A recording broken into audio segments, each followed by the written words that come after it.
Poštovanje, dobrodošli u Negotin. Šta ste nam to doneli? Pa donosam vam jedan roman strave, ako vam je malo strave, vaše domaće, malo iz uvoza, ali iz blizine, relativne, dakle iz Niša.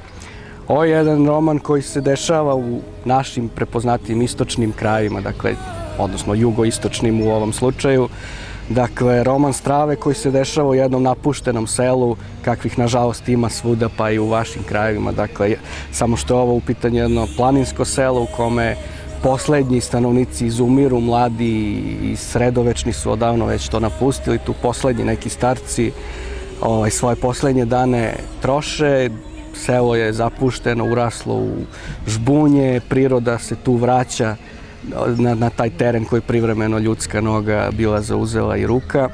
I sad je taj ambijent, te pustoši se meni ponudio kao jedan adekvatan ambijent za roman Strave i užas. Da o samom romanu i čitavom sadržaju pričamo nešto kasnije, da krenemo malo šetnjom kroz grad Negotin. Ne znam da li ste prvi put ovde kod nas ili ne? Ne, ja sam zapravo prilično često u Negotinu, ja volim ovde da dođem, imam tu i prijatelje, imam i gde da odem, a i ljubitelj sam ovih ambijenata, kako ih ja zovem, srpski gotik. Dakle, i prirodne lepote i da kažem i ta neka pustoš i ruševine i tragovi neke dalje prošlosti, neke, ne znam, stara groblja, stare crkve. Rekli ste da ste nam doneli iz Niša horor, mada nam je dosta ovog našeg, ne znam na što ste mislili, ovde se vrlo lepo i mirno živi.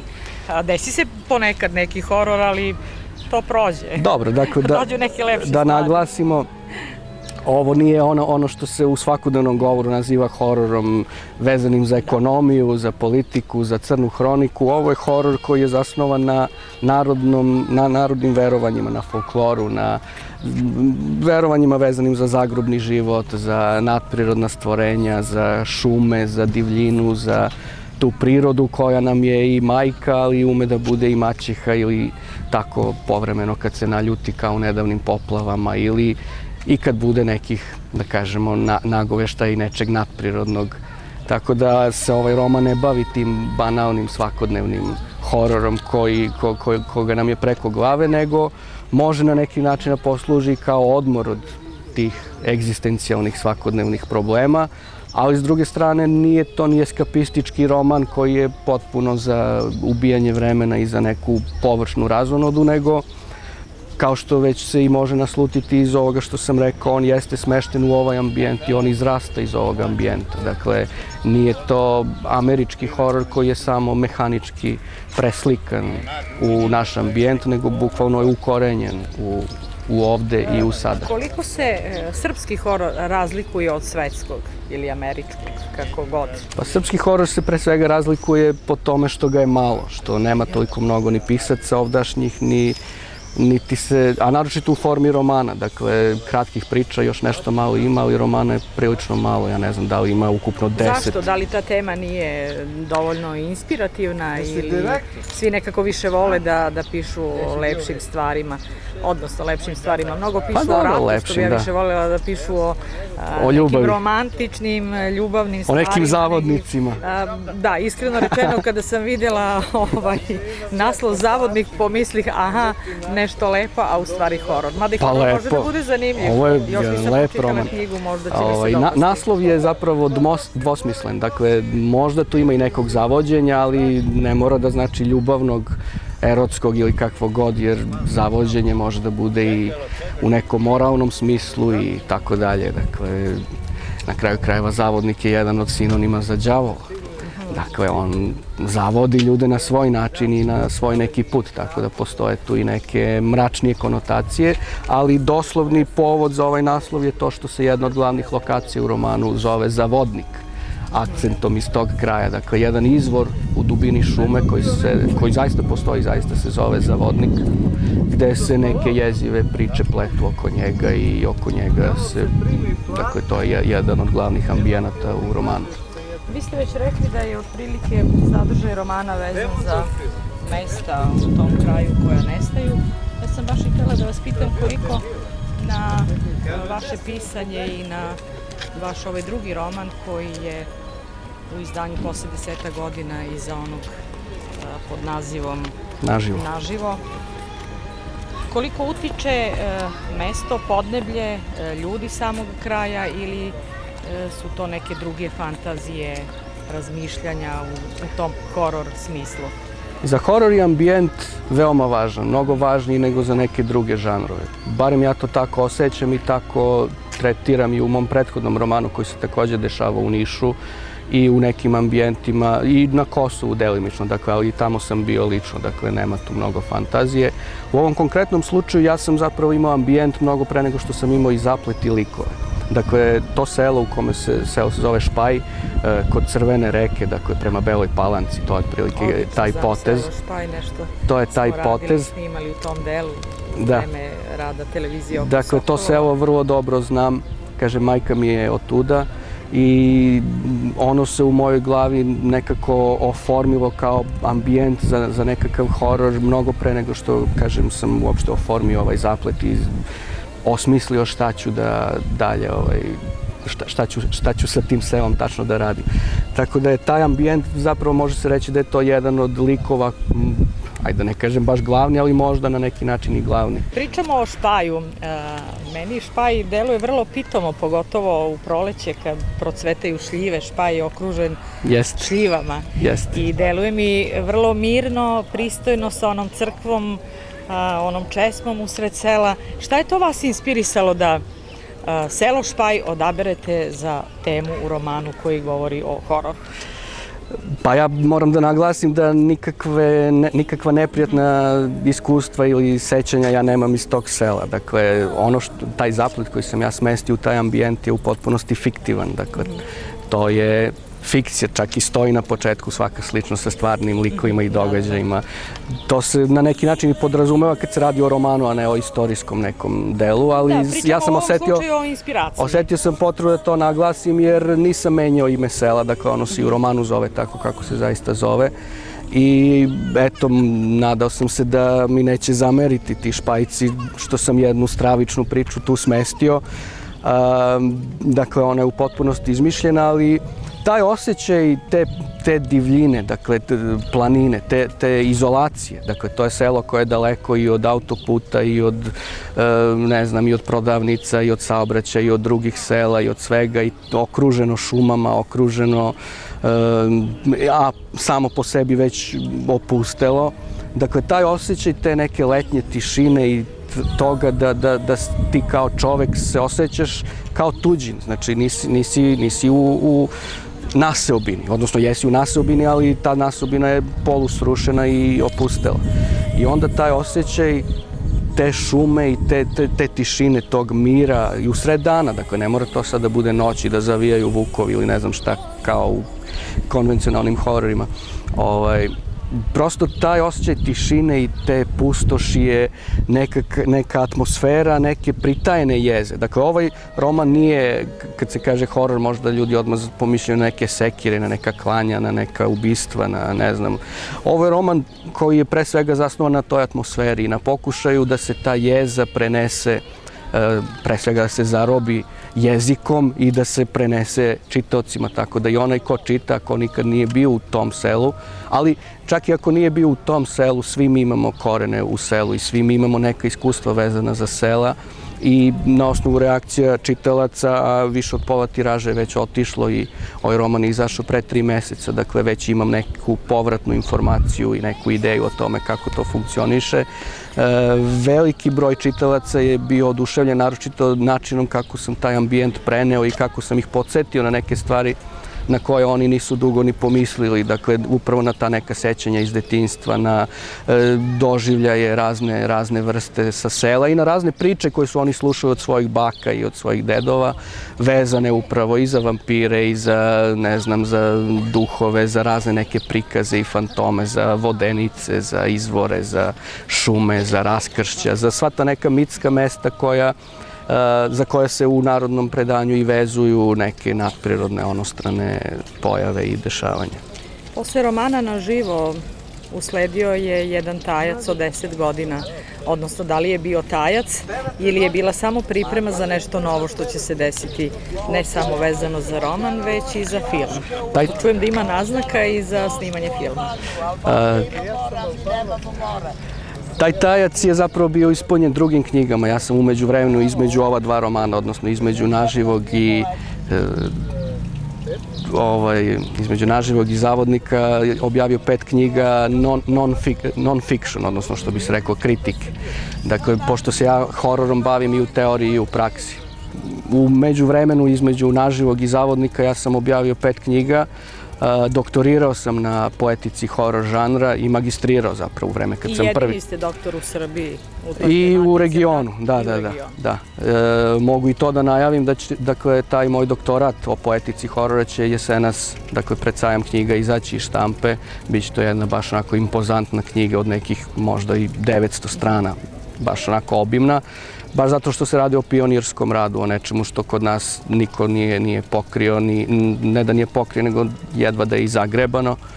Dakle, ta poetika horora će se javiti negde za sajam knjiga i kažem, evo, ovaj roman, a umeđu vremenu nije da sam ja potpuno digao ruke od proze, dakle, ja sam objavio niz pripovedaka i novela u relevantnim zbornicima, antologijama domaćim i u regionu, dakle u Crnoj Gori i nešto malo u Hrvatskoj. Dakle, nisam... Pisao sam, ali zbog životnih obaveza, profesionalnih obaveza vezanih za činjenicu da sam radio 10 godina na Filozofskom fakultetu u Nišu. Prosto moralo se napredovati, moralo se raditi ono što je profesija, jer da se razumemo i da niko ne živi u zabludi da se od ovoga može živeti. Dakle, odnosno mogu pisci neke druge vrste knjiga, da uopšte ne imenujem koja vrsta stvari je sada u vrhovima bestseller lista, ali ovo je, da kažem, na neki način za odabrane, dakle za neku manjinsku publiku, za ljude koje još uvek zanima nešto što nije senzacionalizam, što nije trač, što nije neka ispovedno, erotsko, ne znam ja, lascivna neka proza ili ova neka kvazi-istorijska, alternativno-istorijska i tako neke. Dakle, kažem, to je više plod moje ljubavi i moje posvećenosti tome i plod želje da ono što apsolviram u teoriji primenim i u praksi, jer obično se kaže kritičar je onaj koji čovjek bez nogu koji druge podučava kako se trči. Pa ja pokušavam da i kao kritičar, ali i kao pisac i u teoriji, i u praksi i na delu pokažem ono što sam i u doktoratu i drugde u svojim napisima definisao. Doktor nauka bez posla.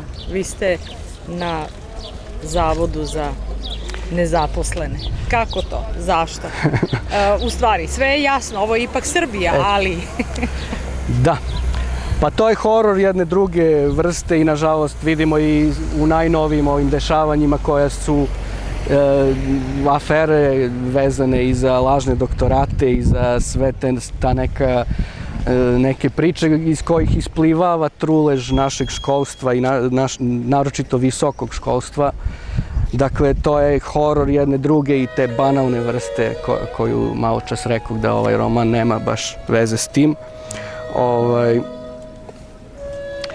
Ukratko rečeno, zamerio sam se profesorki baš zbog toga što sam objavio više knjiga od nje kao redovnog profesora i ona prosto nije želela da ima asistenta. Ovdje se teško praštaju uspesi drugih. Nije želela da ima asistenta koji ima više knjiga od nje, koji je malo pa na nekoj televiziji, na nekoj promociji i tako dalje. I sujeta, klasična priča. Dakle, ako nije politika, ako nije neka erotsko, ne znam, nija kakva, već neka zamešateljstvo, onda je neka sujeta, tako. Dakle, to je ukratko rečeno taj horor. Radi se na popravci toga, odnosno na mom povratku, tamo gde mi je mesto. Vidjet ćemo da li će se to desiti. Da li ćete uspeti u tome? Da. Ne smem da slutim. Trebalo bi, ali u ovoj zemlji... Kada se desi, čućemo. Da. Pa eto, kad budemo promovisali poetiku horora negde jesenas... Nadam se da će to biti ranije, da ne čekamo jesen ili da pustimo pa ne, od jeseni kreće nova školska godina. Aha, pa da, onda bi to tako i moglo da bude sa Tako da, u stvari neću reći ni ako, nego kad budem promovisao poetiku horora ovde, nadam se da ću tad imati još nešto lepo da obznanim tada. Vi ste nam sada horor predstavili na jedan drugačiji način. Pričali ste i o tradiciji, i o kulturi, i o nekim pričama od ranije, malte ne po znacima navoda, bajkama. Ali kada se govori o hororu, da li je horor pre svega strah, da li su emocije, da li je to uzbuđenje, šta je u stvari? Koje su to emocije koje vas gone na štivo koje govori o hororu? Šta je to što izaziva sve to? Horor je zapravo veoma bogat žanr na zapadu, dakle, žanr bogate tradicije i bogatog jednog raspona mogućnosti. Dakle, niti je to ono što tipičan Srbin, kao što rekao, kad pomisli horor, odmah misli na sekire i motorne testere i na klanje. To jeste jedna od niza mogućnosti. Dakle, horor se kreće od tihe jeze, od nagoveštaja, od sugestije, od atmosfere, preko strave, pa sve do šoka i groze. Dakle, mnogi misle da je to nespojivo, odnosno da je to neka ili situacija, može, ali i ne mora. Dakle, neki od najvećih pisaca horora, od Edgara Allana Poea pa preko Lovecrafta, su i tu neku telesnu grozu i te neke grozomornosti fizičke prirode uspevali da spoje sa jednom intelektualnom prozom koja ima i neki podtekst i neku poruku i neku ideju i neku slojevitost i koja naravno i zastrašuje. Dakle, plašenje i izgražavanje, odnosno šokiranje, nisu uzajamno isključivi. Ja sam u svom prvom romanu, dakle u naživom, možda malo više se bavio ovom drugom šokantno, eksplicitnom vrstom horora, jer je ta tematika tako zahtevala. Dakle, u naživom sam se bavio upravo ovim recentnim hororima našim, i ratnim i poratnim, i tim slomom svih vrednosti i dekadencijom u koju smo kao društvo zapali. I onda je ta neka tematika vezana i za pornografiju, i za snaf filmove, i za te ratne užase, i za masakre, i za grozote koje su se tu dešavale, zahtevala drugačiji pristup. Znači, jedan eksplicitni pristup, i tu je bilo raznih tako i prizora i, kažem, tematika je to nametala. U ovom slučaju sam izbegao to do maksimuma, dakle, uopšte mi nije trebalo za ovu priču, kao što rekao, ovaj roman je zasnovan na atmosferi, na ambijentu, na jezi. To naravno ne znači da se tu ništa ne dešava i da se ljudi samo šetaju ovako kao što se mi šetamo kroz tu šumu. Ima tu i tekako akcije, ali kažem, ta akcija nije nasilje, nije prolivanje krvi, nego je više, kažem, zasnovana na tako nekom strahu od nadprirodnog. Kako je primljen vaš roman? Koliko su zainteresovani, ne samo za vaš roman, nego uopšte tematika horora? Koliko je rasprostranjena na području Srbije? Koliko je zastupljena? Koliko se voli ili ne voli? Čist horor zapravo nema neku preteranu publiku. Mi smo i mala zemlja i nemamo neku bogatu tradiciju te vrste proze i to kod nas još uvek nije se primilo tako duboko kako to na zapadu funkcioniše. Dakle, kod nas, iako imate horora u nekim ili čitanim delima, on je uglavnom kao neki začin ili jedan od sastojaka u nekom gulašu, u nekom jelu. Dakle, vrlo je malo čistog horora. Dakle, obično se on spaja sa nekim drugim žanrovima, kao recimo u najčuvenijem i verovatno i najboljem Pekićevom Besnilu, koja je u suštini roman katastrofe, ali sa elementima horora. Tako, dakle, u većini slučajeva u našoj novijoj književnosti, dakle, žanrovskoj, obično se taj horor samo doživljava kao začin u nekoj priči koja je u suštini više možda, ne znam, ili alternativno-istorijska, ili thriller, ili krimić, ili tako, dakle, u spoju sa nekim drugim žanrovima, a čista strava, dakle, kao što je slučaj u ovome što ja radim, je nešto mnogo ređe.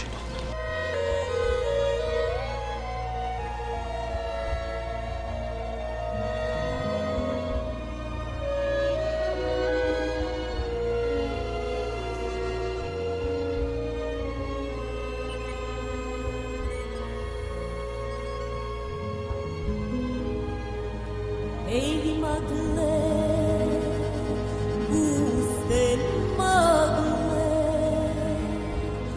puste tako ljuto nagle, i letite svome jugu.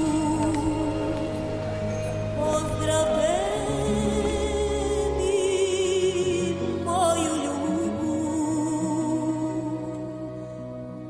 ljubu, vašu drugu. Ko je veći ljubitelj horora, odrasli ili mlađa populacija? Pa kod nas, budući da je to jedna uslovno rečeno novotarija, odnosno nešto što se i na nivou opšte kulture potiskivalo za vreme SFRJ, za vreme tog socijalizma i tog uređenja tokom koga je 50 godina ta neka vrsta literature i filma doživljavana kao šund, kao nešto bezvredno, kao nešto što je maltene i štetno, dekadentno, proizvod dekadentnog zapada i tako dalje. Sve te generacije koje su odrastale u tom dobu niti su imale prilike da se s tim sretnu pa da provere, da vide je li to stvarno nešto bolesno, nastrano i dekadentno ili je to nešto što je relevantna pojava i nešto što ima, odnosno što može da ima svoju vrednost. Dakle, oni koji nisu bili u prilici niti da nešto gledaju, niti da čitaju, oni, naravno, za njih je već kasno, oni što su naučili su, a to je da je to nešto manje vredno. Međutim, novije generacije, znači mlađi ljudi, pa i ljudi srednjih godina, dakle oni koji su možda stasavali već negde od sredine 80-ih, kad posle Titove smrti i tih nagoveštaja nekih promena i malo popuštanja tih nekih zadrtih, tih komunističkih vrednosti i principa, oni su naravno doživljavali Zapad kao neku vrstu i protesta protiv tog režima, kao neki antipod tome, pa se onda možda malo i preterivalo sa žanrom kao sa promocijom, dakle, kroz Pajkićevce i kroz tu neku školu misli koja je pravila bukvalno idolatriju žanrovskog filma i žanrovske književnosti. Sad je, ja to mislim, došlo na neki balans, dakle, na neku sredinu. Nije to sad nešto ni što je prokazano, što je osuđeno na nekom zvaničnom nivou. Nije ni nešto što je, ne znam, prehvaljeno. Ali, naravno, zadržao se taj neki sud ili, ja ću prereći, predrasuda da se radi o nečem manje vrednom i čak potencijalno opasnom, da je to, ne znam, za neke, da ne kažem baš ludake, ali za neke tako ljude čudne, sumnjive, neobične. Mislim da je taj nadzor sve manje prisutan, između ostalog zahvaljujući internetu i većoj dostupnosti komunikacije i informacije sa strane, gde se odavno to prihvata kao jedna od najnormalnijih stvari, dakle i horor književnost, i zahvaljujući Stephenu Kingu i drugim piscima koji su mega popularni. Tako da su ljudi videli da to nije ništa što će da nekoga iskvari, da kvari omladinu, da proizvodi ne znam kakve efekte. To je prosto jedan od relevantnih žanrova, kao što su i naučna fantastika, kao što i krimić, western ili šta god drugo, s tim što horor, naravno, za razliku od, recimo, westerna u književnosti, može da se pohvali time da su ga pisali neki od najvećih pisaca u zadnja 2 veka. Tako da ih ne nabrajam sad, ali znači to su, maltene nemate većih pisca, govorimo u svetskim okvirima, nažalost ne u našim. Nemate značajnije ime da nema makar jednu priču o duhovima ili o povratnicima iz mrtvih ili o tako nekoj tematici koja je karakteristična za horor. To je uvek nešto zanimljivo, interesantno sa one granice, šta postoji, da li može da se vrati to je večita inspiracija. Ponovo u stvarnosti ili ne, kako izgleda taj neki drugi svet, tako da... Pa to su neka temeljna ljudska pitanja, dakle to je nešto što dok ima ljudi, odnosno dok ima smrti, ako možda nauka ili ne znam šta, ako nekako ne uspe da to, ali za sada je to samo u okvirima naučne fantastike, ali dokle god smo mi smrtna bića, dokle god znamo da smo smrtni, znamo da nas čeka taj neki kraj, mi se i pitamo da li je to zaista kraj, da li ima nečega posle toga i dok traje ta zapitanost, trajeće i ovaj žanr, jer on se upravo time bavi. Da. Malo pre smo govorili o tome da horor tematika nije toliko zastupljena kod nas kao u drugim zemljama i uopšte u svetu, ali možda mi dovoljno i ne poznajemo svoje okruženje ili nas ne interesuje mnogo ta tema, pa i ne razmišljamo o tome, ali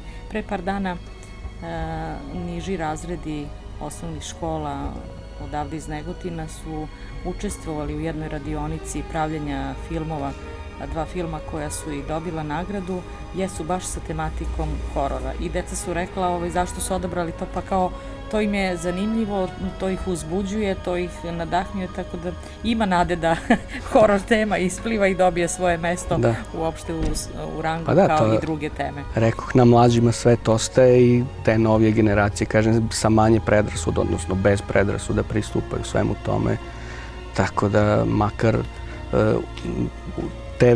toj vrsti horora se možemo nadati, dakle, fiktivnog horora. To moram da naglasim jer ljudi kad god kažu horor, ma dosta mi je horora svakog dana, ne znam, na poslu, kod kuće, na ulici, gde god. To je jedna banalna vrsta horora u metaforičkom smislu. Dakle, taj horor neće biti iskorenjen nikada. Taj svakodnevni, banalni, ti problemi je borba za život i preživljavanje. Ali ovi horori, kao što rekoh, su zasnovani na nekim od temeljnih tabua i temeljnih pitanja i problema naše egzistencije i čak i ako se ova država ikada stane na noge i pretvori u neku koliko toliko stabilnu i normalnu državu, ova pitanja će ostati aktuelna bez obzira na sve turbulencije na dnevno-političkoj bazi. Mnogi misle da horor filmovi i filmovi druge vrste sa nekim vidom nasilja utiču na formiranje ličnosti i svakako da ima uticaja, ali sve to nekako povezuju sa današnjicom gde smo svedoci svi mi da svakodnevno imamo, pod znacima navoda, po jedan horor i kada pročitamo šta je ljudski um u stanju da uradi drugom ljudskom biću, prosto ne možemo da shvatimo da je to stvarno moguće. Koliko ima horor film uticaja na formiranje jedne takve negativne ličnosti? Ili sve to zavisi od... Horor film ne može da stvori negativnu ličnost. Te negativne ličnosti, ti kriminalci, ubice, siledžije, oni su mnogo više stvoreni grand showom i reality programima i Velikim bratom i tom opštom dekadencijom vrednosti, tim okruženjem koje promoviše neke bezvrednosti, koje promoviše konzumerizam, koje promoviše bogatstvo, novac, brza kola, ludu vožnju, ne znam, te devojčice koje se, ne znam, sa već 10-12 godina kače na nekakve štikle i neke miniće i karminišu i mislim, to je ono što je u zaleđu ovog horora, a ne horor filmovi. Horor filmovi se bave kritikom toga. Horor film ne promoviše zlo. Horor film tematizuje zlo. Znači, on se bavi tematikom zla, ali u svojim umetničkim primerima, dakle i u književnosti i na filmu, horor istražuje otkud to zlo, kako ono nastaje. Na jedan metaforički način, dakle ne na preslikani dnevno iz dnevnih novina, iz crne hronike, nego na jedan umetnički način, kroz neke metafore, na jedan simboličan način istražuje korene tog ljudskog zla. Zašto? Mislim, nisu horor filmovi, mislim, kakvih sve užasa nije bilo kroz čitave milenijume ljudske istorije, dakle, i masakra, i življavanja, i mučenja, i dranja naživo, i čerečenja, i pečenja, i da ne nabrajam sve kakvih sve monstruoznosti je bilo. Dakle, horor film je jedan od načina da se čovek suoči sa zlom. Naravno, većina ljudi ne žele da se suočava ni sa čim neprijatnim. Ljudi bi najradije da udre brigu na veselje, da gledaju komedije i tako neke trilerčiće, uzbudljive neke krimiće gde se ljudi jure automobilima i prevrću i ti automobili eksplodiraju i to je pirotehnika, to je sve tako zabavno i radi ubijanja vremena. Ali, kažem, postoje i oni koji vole da se zapitaju, da malo razmisle o tome što gledaju i horor žanr je jedan od načina za to.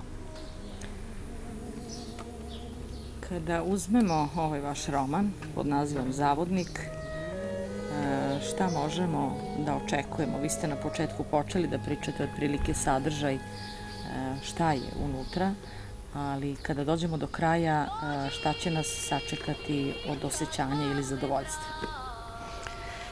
Ja sam ovaj roman i na zadnjoj korici opisao kao nešto što će vas podsjetiti na dane iz detinjstva kada ste se našli na neki način i bespomoćni u okrilju nekog sela ili neke napuštenosti, nekog osjećaja, kada ste stranac okružen strancima. Dakle, kada niste na svom terenu, kada ste na neki način izgubljeni, ne nužno doslovno u šumi, ali kada se nađete u jednom okruženju, ili naravno svi mi imamo i snove, dakle, snovi, sećanje iz detinjstva, sećanje na babine i dedine priče o prikazama i o raznim nekim čudnim događajima u ruralnom ambijentu.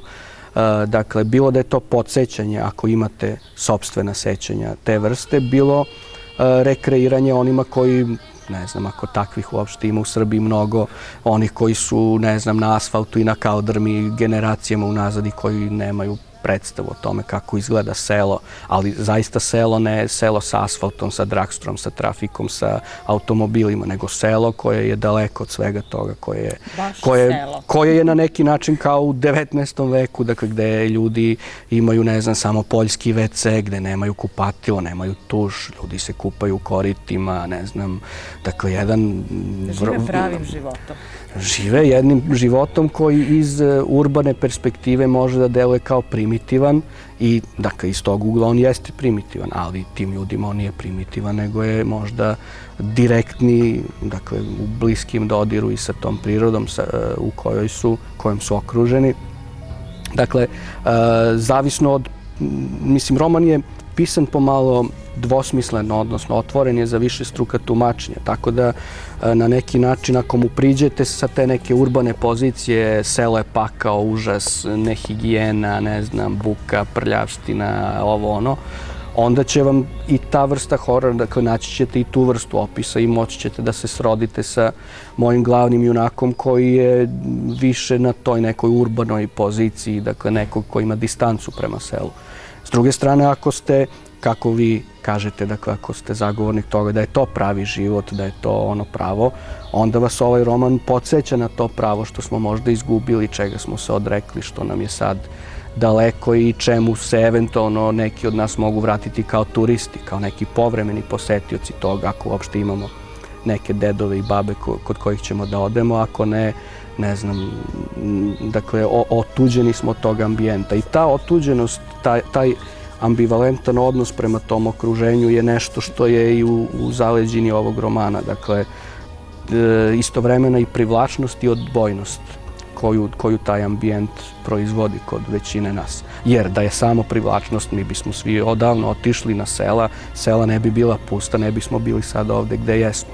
S druge strane, ako je potpuna odbojnost, bilo bi, dakle, postoji ta ambivalentnost prema tom ambijentu. Kada sam rekla pravi život, mislila sam na život kada smo bili nekako bliži jedni drugima, kada nismo bili otuđeni kao danas, kada smo znali da pričamo i da nas obične stvari čine srećnim.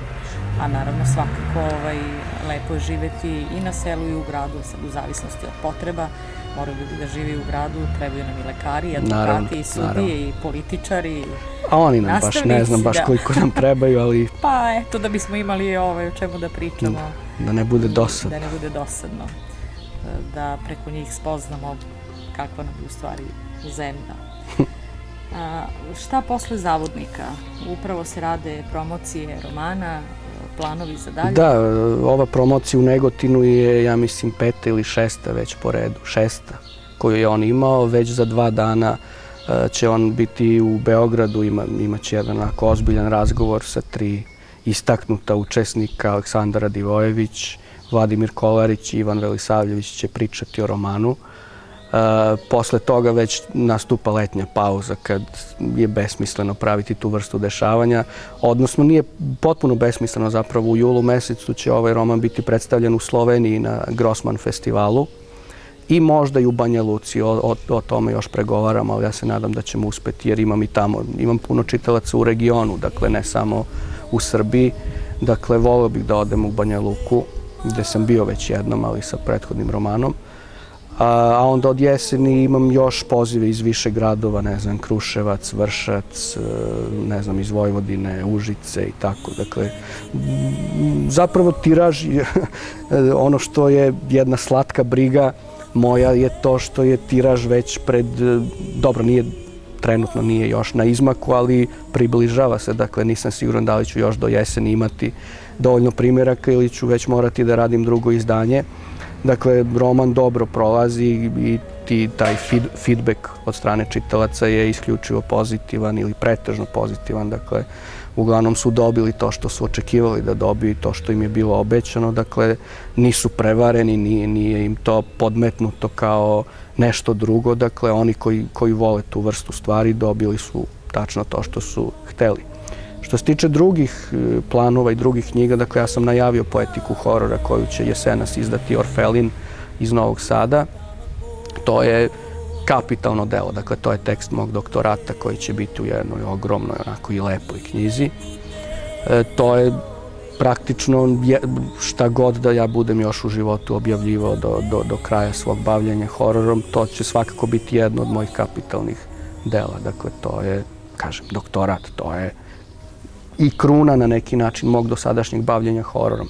Što se tiče proze, ja imam pripremljenu jednu zbirku priča koje su također smeštene u moj kraj. Dakle, ja ne volim to neko bežanje od sopstvenog ambijenta. Naprotiv, kažem, i naživo se dešava u Nišu, ovo se dešava u okolini Niša. Imam zbirku priča koja se zove Zadušnice i drugi užasi, koja se bavi zombijima, ali mrtvacima koji ustaju isto u tom južnjačkom ambijentu, dakle Niš, Niška banja i taj neki potez, i gde se, dakle, naše naravi i naš dijalekat i naše neke osobine dolaze do izražaja, gde su zapravo ti zombi samo katalizator nekih ljudskih trvenja. Dakle, to je otprilike nešto, za ovu zbirku nisam još siguran da li će izaći u ovoj godini. Možda i ne bi bilo mudro da natrpam, znači evo, imam ovaj roman i imam poetiku horora kao nešto što je izvesno, a u svakom slučaju ja radim i dalje i samo da je stanje u zemlji toliko normalno i stabilno da se uopšte ima smisla baviti izdavaštvom, a nažalost kulturna politika je sve gore i gora, budžeti za kulturu su sve manji i manji, izdavaštvo je, mislim, kvalitetne knjižare su praktično propale, imate samo te lance tih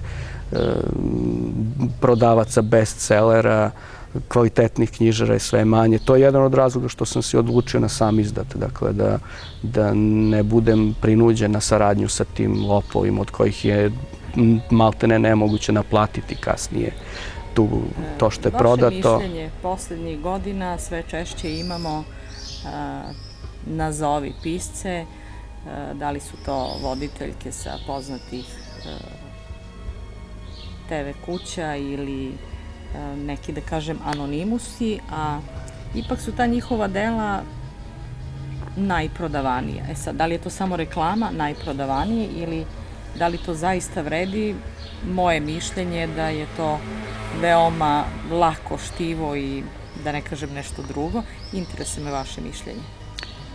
Pa ja naravno nemam mišljenje u nekom direktnom smislu jer ja to ne bih rukama dotakao, te bestsellere. Postakli ste me, propadaju knjižare. Pa to je deo ove priče o dekadenciji koju sam nagovestio. Dakle, dekadencija svih vrednosti, promocija komercijalnosti kao vrhovne vrednosti. Dakle, dobro je ono što se prodaje, dobar je onaj ko je bogat. Dakle, ta jednačina između novca i vrednosti je ono što je... Danas nekako svi mogu da budu pisci i svi postaju pisci. Znalo se nekada... Pa dobro, ali ne postaju svi bestseller pisci. Bestseller piscima postaju oni iza kojih stoji reklamna mašinerija, a sve to košta. Pričamo o ovima gde stoji reklama. Naravno, gde stoji najveći izdavač, koji je i najveći proizvođač šunda, da ga ne imenujemo, svi znaju koji. Dakle, eto, to je ta pošast kojoj je dopušteno da se razmnoži i da kao neki kancer obuzme sve ćelije društva zbog toga što država nema kulturnu politiku i što nema protivudar na to. Znači, ovi ljudi se bave fabrikovanjem, oni proizvode i mlate pare od tih knjiga i to je na neki način razumljivo. Njihov je posao da zarađuju i da se prodaju i oni uspevaju u tome. Ali s druge strane problem u tome što nemamo državu koja će da da protiv vrednost, odnosno koja će da kaže ok, u redu, ti si prodao 30.000 knjiga, ispovesti tamo neke dromfulje ili ne znam kakve već pevaljke ili šta god, ali ok, država treba da uloži u ono što nije komercijalno, što neće da se proda u 30.000 primjeraka, što je neka kultura vrednosti, nešto što će da ostane. To je onaj problem. Dakle, kad država ne prepozna značaj kulture, kad država se tretira kulturu u zadnjih 20 godina kao ne ni poslednju rupu nasvirali, nego je uopšte ne vidi nasvirali. Znači, uopšte to nije nešto o čemu se razmišlja. I kad slušate predizborne priče, kad ovi naši maločas spomenuti političari obećavaju brde i doline, malo ko uopšte pomene, jer znaju, znači i narod je već toliko opterećen egzistencijalnim nekim pitanjima i onda ako lažu o nečemu, lažu o poslu, o novcu, o zaradi, o ekonomiji, niko se i ne seti da shvati da je potpuno besmislen naš opstanak ako nemamo kulturu, ako se u ovo ne ulaže ništa, ako je samo use, nase i podase jedina vrednost, jedino ono što se promoviše, onda možda i treba da nestanemo. Onda je potpuno besmisleno da se borimo za opstanak, ako je taj opstanak samo da bismo imali šta da jedemo. Ajdemo za kraj malo nešto optimističnije kao poruku našim gledalcima. Sve je to tačno i sve je istina, ali ipak ne smemo da zaboravimo nadu i da će ipak biti jednog dana bolja. Pa eto, nade ima dok ima entuzijasta, dok ima onih kojima novac nije sve na svetu. Jer da je meni novac neka ideja vodilja, ja ne bih ovo radio jer ja od ovoga neću zaraditi, neću se obogatiti ni od pisanja romana, ni od čega.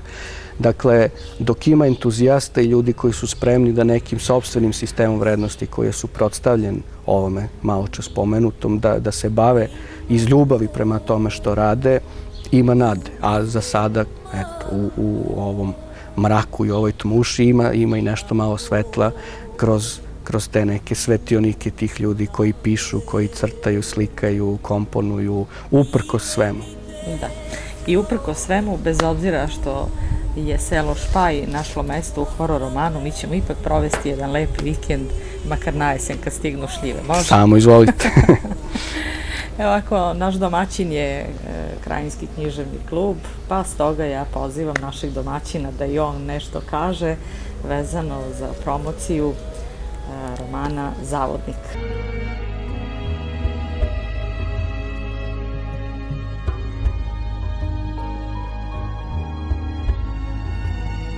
Pa meni je drago evo što Negotin ima tu priliku da nakon ovih, da kažemo,